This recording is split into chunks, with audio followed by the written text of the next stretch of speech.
all of those competing headlines have been affecting the markets. And the backdrop is that individual stocks are really being punished when they miss estimates. So let's look at Exhibit A this morning, Brian Sozzi, and that has got to be Roku. The stock is tumbling more than 27%, almost 28%.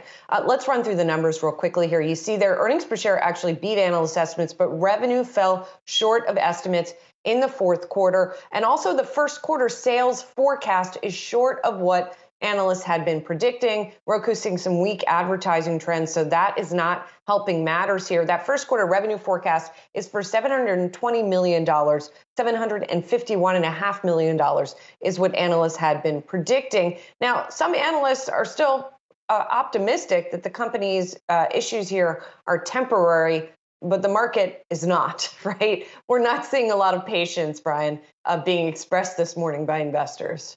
Julie, there's no way to summarize this quarter. And market response just, oh my, OMG. That is the only thing I think you can really say here off of this market response to Roku. This is terrible, absolutely terrible. You're seeing slowing growth here in average revenue per user from Roku.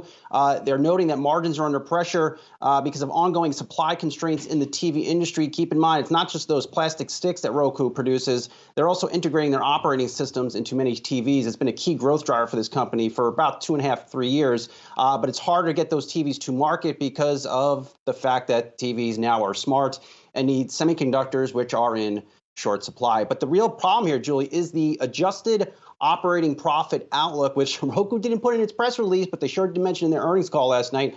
They're looking for about $150 million this year in adjusted operating profits. The street was about at $540 million.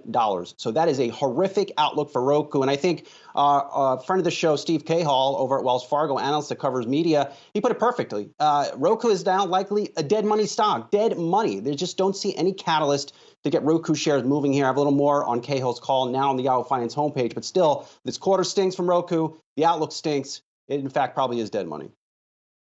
And yet, interestingly, Cahill still has an equal weight on the stock, so I guess he's willing to ride it out. MoffettNathanson and Morgan Stanley were the only two firms that were sells, or the equivalents of sells, on Roku going into these numbers. And Michael Nathanson over at MoffettNathanson says Roku will have to win from here against rivals with bigger checkbooks, deeper teams of engineers, and better content. So we're looking at increased spending potentially in order to keep up with competitors. Some of the other analysts talking about a late entry into the international market for which Roku is being penalized. And there's one other comment that I thought was really interesting from Nathanson.